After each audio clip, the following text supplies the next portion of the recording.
He reached the living room door, the faint glow of the TV flickering through the crack. He strained to hear, forcing himself to be silent. A muffled laugh, a man's voice sent a fresh wave of nausea crashing over him.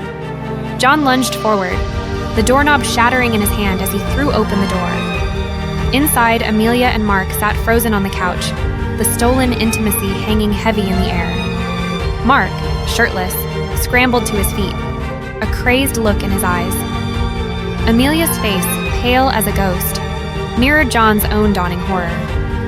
The silence stretched, broken only by John's ragged breaths. Then, a guttural growl escaped his throat, a sound primal and terrifying. Mark lunged, a desperate bid for escape. John met him halfway, a fist connecting with a sickening crack. John's brother Mark was a walking hurricane. He'd always been trouble, the kind that couldn't hold a job, blew up at the drop of a hat, and left a trail of broken promises in his wake. Mom and Dad finally drew a line when he threatened them with a wrench. John, always the bigger man, couldn't bear the thought of Mark on the streets. So, like a knight in shining armor, John offered him a haven, our home, and a job at his construction firm. I wasn't thrilled.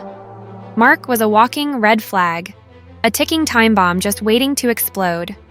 But John was stubborn, convinced he could fix him. To my surprise, things started well. Mark stayed out of trouble, even helped with chores. He was charming too, with a mischievous glint in his eye that after a while I found strangely attractive. Then John left for a 2-month business trip. The silence in the house was deafening. John called every night, but it just wasn't the same. Loneliness crept in, a cold, unwelcome guest. One evening I found myself lingering by the window watching the sun dip below the horizon. A pang of sadness hit me, followed by a reckless thought.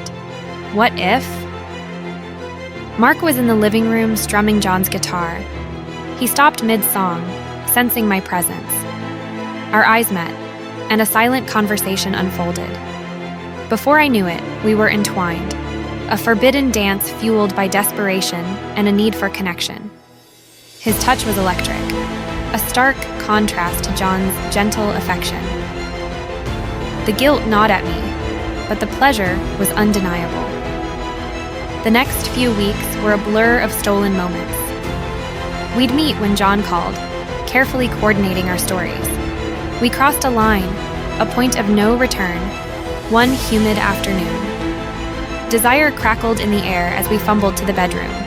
The scent of John's cologne, usually comforting, now felt like an accusation.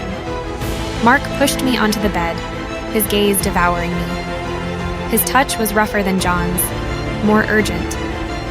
My heart pounded a traitorous rhythm against my ribs.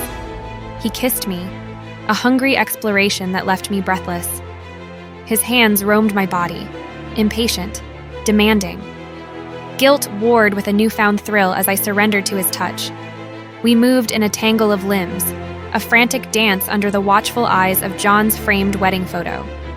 Shame burned in my throat as he whispered promises I knew wouldn't last. His movements became desperate, a reflection of our forbidden situation. When he finally collapsed beside me, his breathing ragged, a horrifying thought struck me. What if John came back early? The question seemed to hang heavy in the air, a silent harbinger of doom. Our bliss was short-lived. The sound of the front door opening shattered the fragile bubble we'd created. I froze, terror gripping my heart like a vice.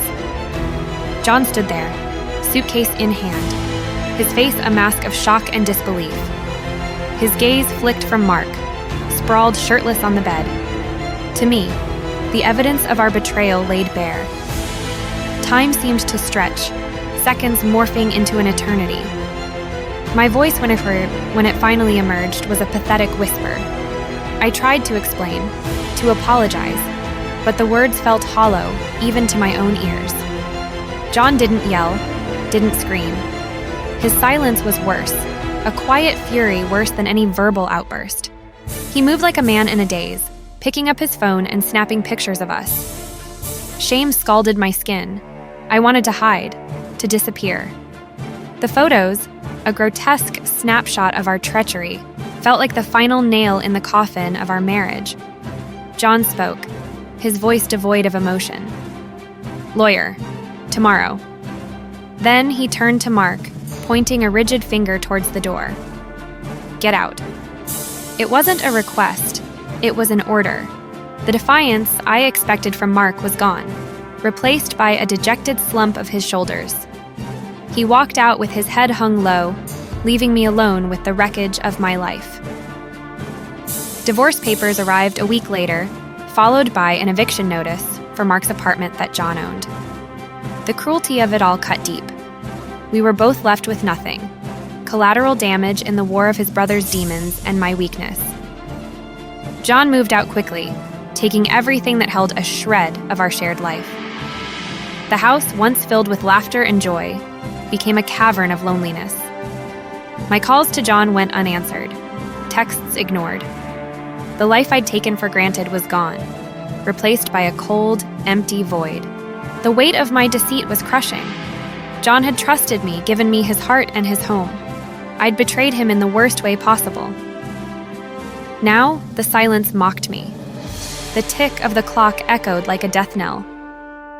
Tears, once stubbornly held back, flowed freely.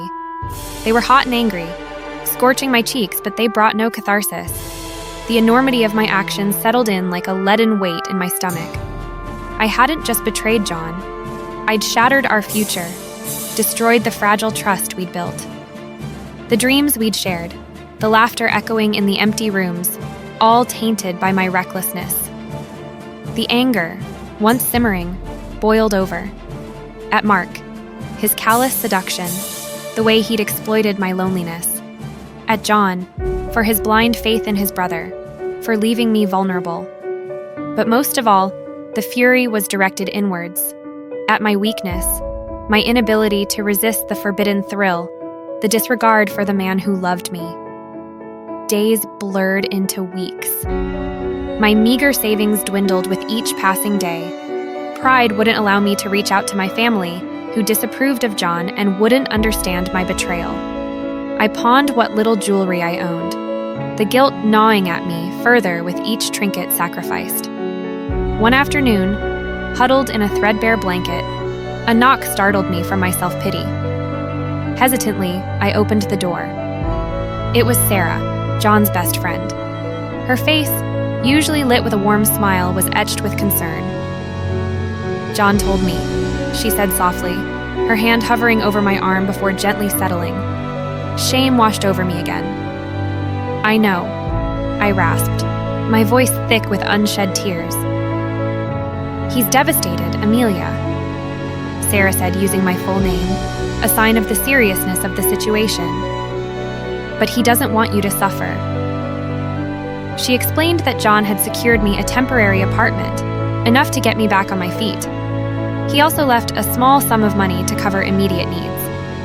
It wasn't charity, she stressed, but a way to ensure I wouldn't end up on the streets. The gesture, while laced with bitterness, sparked a flicker of hope. John hadn't completely shut me out. Maybe, just maybe, there was a chance. Not for reconciliation, but for a shred of redemption. The following weeks were a struggle. I landed a job at a local diner, the once familiar tasks now a humbling reminder of my new reality. It wasn't glamorous, but it paid the bills and kept a roof over my head. Every night, I replayed that fateful day in my mind. I yearned to rewind, to make a different choice. John's face, etched with pain, haunted my dreams. The guilt was a constant companion, a dull ache that wouldn't go away. One evening, as I trudged home from work, I couldn't take it anymore. Ignoring the slim chance of him being there, I dialed John's number. After a few rings, the voicemail picked up. My recorded voice, once cheerful, now sounded foreign, a stranger echoing back my misery. "John?"